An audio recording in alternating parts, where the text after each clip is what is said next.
Hey, what's up guys? Matt here with Fix Anything Save Money. Today we're going to be showing you how to replace the line on this Stihl FS40C trimmer. So you can see here, there's the model FS40C, and there's the actual trimmer. So we're going to be showing you how to wind the trimmer line on this and how to take everything apart. So if you guys have any questions, hopefully this video will answer them. This is the original head, the OEM head that came on it.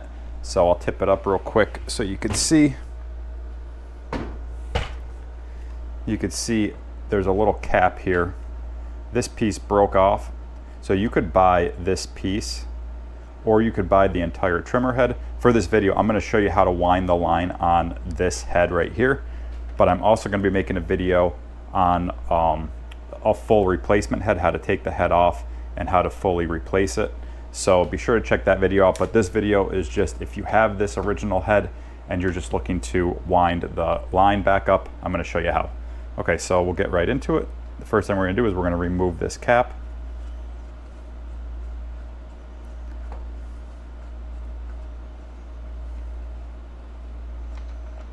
Okay, so there's the cap, and like I said, this is supposed to have another little like bigger piece on it, but it broke, and you can buy just this piece. And then what we're going to do is we're going to take this whole head off. Okay, so here's our head, and then we're going to go ahead, and this is coming off a little bit harder because there's already line in here, but if you're looking to replace the line, it's probably going to come off easier because you don't have any line in there. So we're just going to take this line out for now. Okay, so you can see what it looks like. There's a spring in here. This piece goes in just like that, and then this fits over here. Okay,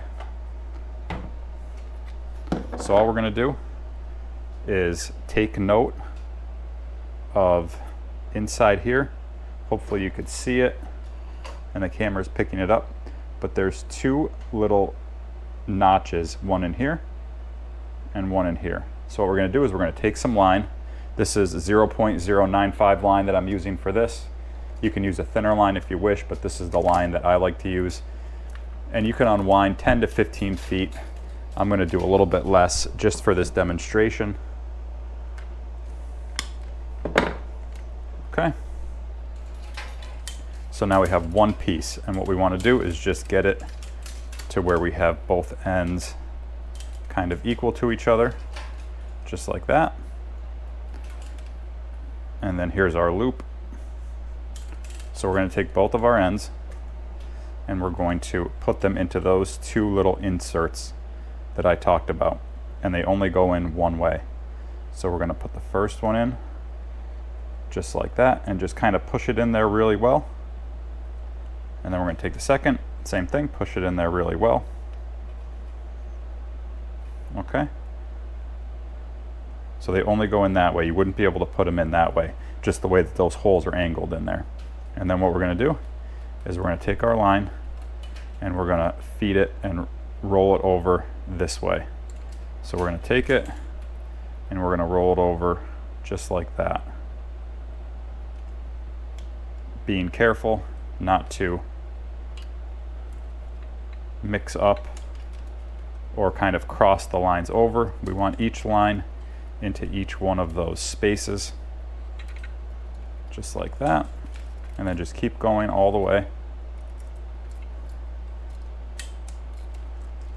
And now when you use the 0.095, it is a thicker line, so you're not going to be able to get as much into it.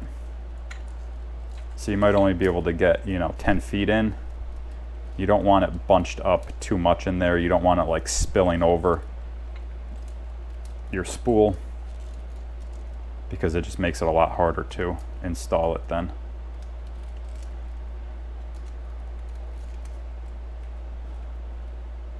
Okay, so now that we have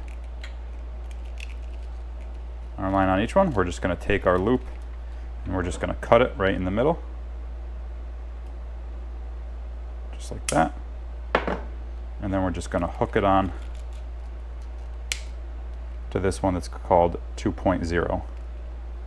So there's our first one, just like that. And then we're just going to take our bottom one, wrap it around, and do the same thing. And this just holds the line in place. Now what I like to do, just to make it a little bit easier, I like to just trim these up even, or as, you know, even as you can get. Okay, so that's what it looks like now, wound back up. Now this part is a little bit tricky, so we're going to pretty much feed each line through that hole and then through this hole.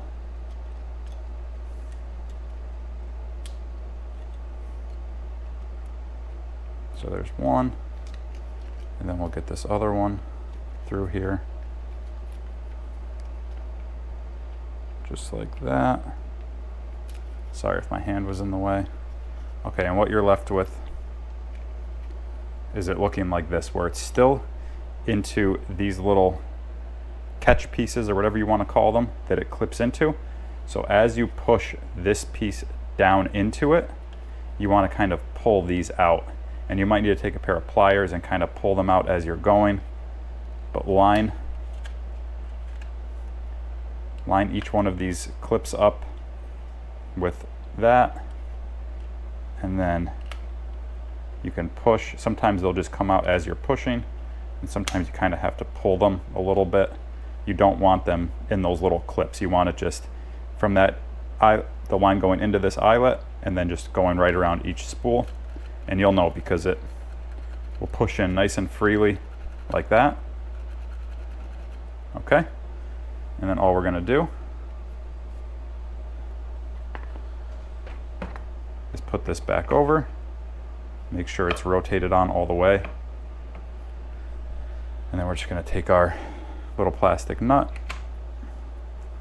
and we're just going to put that on like that, spinning that clockwise, tightening that down. Okay, and then you could even test it. You can kind of push in on this and just make sure line is going to pull out. And you can see line is pulling out.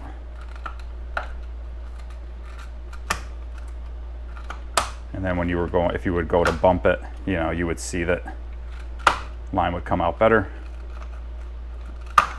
Okay, so you can see we have line. And then the last thing I like to do is just kind of, once you know what's going to be feeding out, just kind of take your line down and just trim it a little bit above this guide right here, just so that you're not starting out with it hitting it. I mean, it'll cut that piece of line off regardless, but I like to just trim it up just to be safe. Okay,